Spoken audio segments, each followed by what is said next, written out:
Doctor சொல்லிட்டாங்க restrict பண்ணாதீங்க, அவன் என்ன சாப்பிட கேட்டாலும் கொடுத்துருங்க, அவன் இன்னும் ஃபியூ ஹவர்ஸ் தான் உயிரோடு இருக்க போகிறான், அவனை இதை சாப்பிடாத அதை சாப்பிடாத ரெஸ்ட்ரிக்ட் பண்ணி ஒரு பிரயோஜனமும் இல்லை, காசப்பட்டு அதை சாப்பிட்டும் கொடுத்துருங்கன்ட்டாங்க. உனக்கு ஏதாவது சாப்பிட வேணுமா அப்படின்னு கேட்குறாங்க. No, I am not hungry, but I want something. என்ன வேணும்? எனக்கு பட்டாணி வேணும்னு சொன்னாங்க. அப்போல்லாம் பட்டாணி பெரிய ஸ்நாக்ஸ்.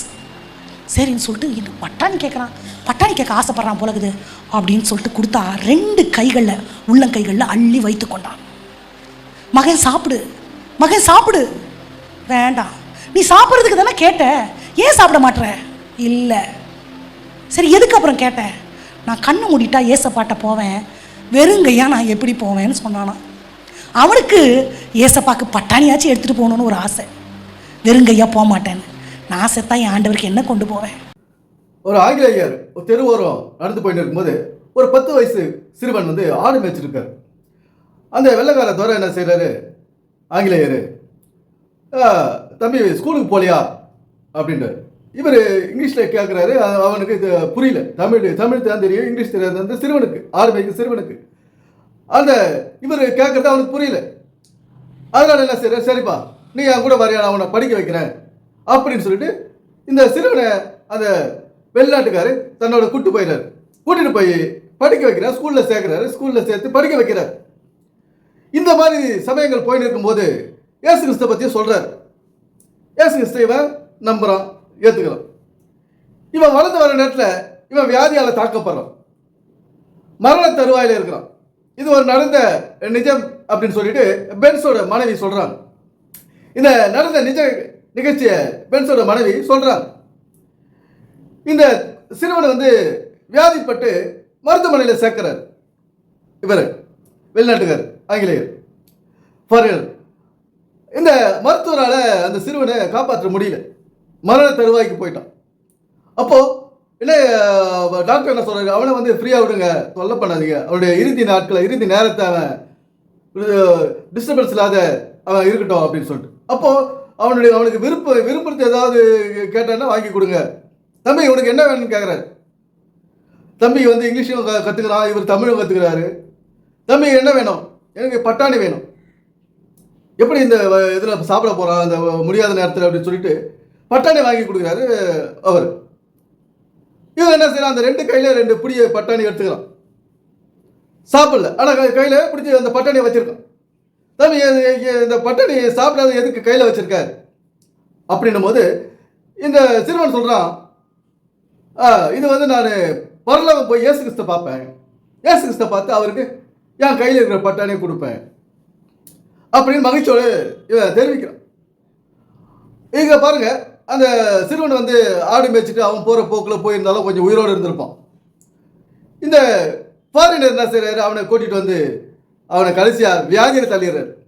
ஒரு மனுஷனுடைய ஆரோக்கியத்தை, ஒரு மனுஷனை எப்படி ஆரோக்கியமாக உருவாக்குறது, அவனுடைய சரீரத்தை எப்படி ஆரோக்கியமாக உருவாக்குறது அது தெரியாத இந்த ஃபாரினர் ஒரு சிறுவனுடைய சரீரத்தை எப்படி பராமரிக்கிறது அப்படி இந்த விஷயம் தெரியாத இந்த ஃபாரினர் அவனுக்கு வியாதி வருது, அவனை வியாதியில் தள்ளிட்டார். அவனுக்கு வியாதி வர காரணமாக இருந்துட்டாரு இந்த ஃபாரினர். அந்த சிறுவனுக்கு வியாதி வர காரணமாக இருந்துட்டாரு. சிறு வயதில் அவனை மறிக்கும் நேரம் வந்துவிட்டது. பரலோகம் சொல்ற ஒரு விஷயத்தை அவன் மண்டைக்குள்ள ஏற்றி அவனை ஒரு பைத்தியக்காரனாகிட்டாரு.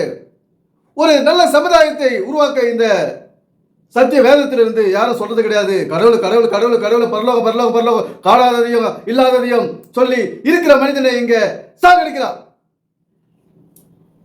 உயிரோடு இருக்கிற மனிதனை சாகடிக்கிறான் இல்லாததை காட்டி. இங்க பரலோகன்றதுக்கு பைபிள் எதை சொல்லுது, வேதம் எதை சொல்லுது, எதை குறிப்பு, எந்த பொருளோட அது பரலோகன்ற ஒரு வார்த்தை பைபிள் இருக்குது, அது யாருக்கு தெரியாது. நரகன்ற வார்த்தைக்கு என்ன அர்த்தம் அதெல்லாம் தெரியாது. பரலோகம் அது மேலே இருக்குது, எங்கேயோ இருக்குது. பரலோகன்றது இந்த பைபிள் வந்து ஒரு பரலோகன்ற வார்த்தையை டிஸ்கிரைப் பண்ணுது. அந்த பரலோகன்ற வார்த்தைக்கு அர்த்தம் என்னன்னா, நம்முடைய சரீரத்தினுடைய உறுப்பை தான் அது அந்த ஒரு உறுப்போட பெயர் வந்து பரலோகன்ற வார்த்தை குறிக்குது. அந்த உறுப்பு நம்முடைய உடலோட உறுப்போட பெயர். நரகன்றதுக்கு வேறொரு பகுதியை குறிக்குது, நம்முடைய சரீரத்தில் வேறொரு பகுதியை குறிக்குது நரகம். இதை தான் டிஸ்கிரைப் பண்ணுது இந்த பைபிள். இதெல்லாம் தெரியாத பரலோகம்னா எங்கேயோ இருக்குது, டிஸ்கிரைப் எங்கேயோ அது கனவுலகத்தில் மிதந்து இப்படி கற்பனையில் போயிட்டு பரலோகம்னா அங்கே இருக்குது, அங்கே போய் நம்ம இயேசு கிறிஸ்துவை பார்க்க போகிறோம், தம்பி என்ன செய்யறான், பட்டாணி கையில் எடுத்துக்கலாம், அந்த பட்டாணியை இயேசு கிறிஸ்து கொடுத்து அவர் சாப்பிட வைப்பேன்னு சொல்லிட்டு சந்தோஷமா இருக்கிறான்.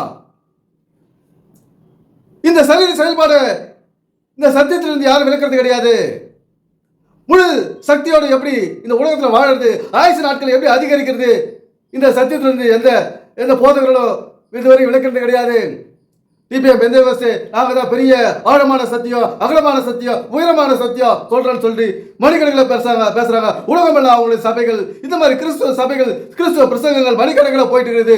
ஒருவரும் இந்த மனிதனுடைய ஆயுசு நாட்கள் எப்படி இந்த பூமியில அதிகரிக்கிறது என்ற விஷயத்தை சொல்றது கிடையாது. மனிதனுக்கு தேவையான விஷயத்தை இந்த வேதத்திலிருந்து சொல்றது கிடையாது. வாழ்க்கைக்கு தேவையான விஷயத்தை இந்த வேதத்திலிருந்து சொல்றது கிடையாது.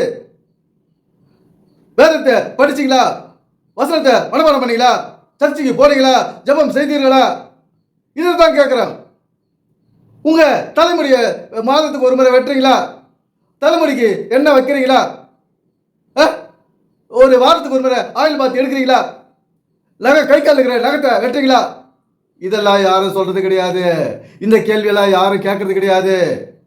இந்த மாதிரி ஒரு தாறுமாறான ஒரு தரமில்லாத ஒரு தேவையில்லாத விளக்கத்தை தான் இந்த வேதத்திலிருந்து கொடுத்துன்னு இருக்காங்க மனுஷனுக்கு காலகாலமா.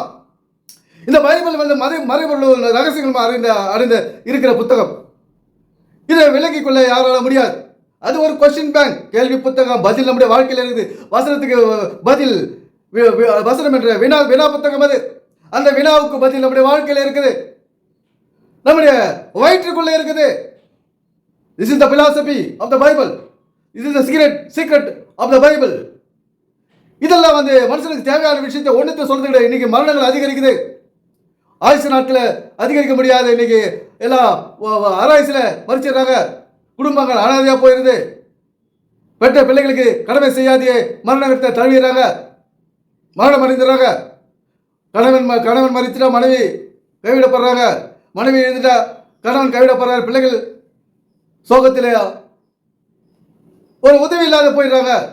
இந்த மாதிரி ஆயுசு நாட்களை எப்படி அதிகரிக்கிறது, அதுதான் இங்க நடக்க வேண்டிய விஷயம். இதுதான் வேத ரகசியம், இதுதான் பைபிள் ரகசியம், இதுதான் நம்மளுக்கு தேவையானது. தேவையில்லாத இன்னைக்கு கட்டடத்தை கட்டிக்கினேன், லட்சக்கணக்கில் ஆயிரங்களை கோடிகளை செலவு பண்ணி கட்டிடங்களை கட்டினேன், அங்க போய் கை தட்டிக்கினேன், இருக்கிறதுல எந்த பிரயோஜனமும் கிடையாது. அது பைபிள் விரும்பவில்லை. அது இந்த கட்டிட ஆராதனைகளை பைபிள் கணக்கில் எடுத்துக்கிறது கிடையாது. நாங்க போறோம், ஜெபம் பண்றோம். ஒருத்தர் சொல்றாங்க, தேவனுடைய கிருபையாளர் நாங்க இருக்கிறோம். அவருடைய கிருபையாளர் தான் இன்னும் அதிகமா இருக்கு. இது சுயநீதி, தன்னுடைய இஷ்டமா செய்யறதுனால இந்த அறவர வாழ்க்கை. அவருடைய கிருபை, அவர் வேதத்தின் அடிப்படையில் நம்ம வாழ்ந்தா ஆயுசு அதிகரிக்கும், அவருடைய கிருபை அதிகமாகும். இது வந்து பைபிள் ரகசியம் மறைவில் தெரியாத வாழ முடியாது.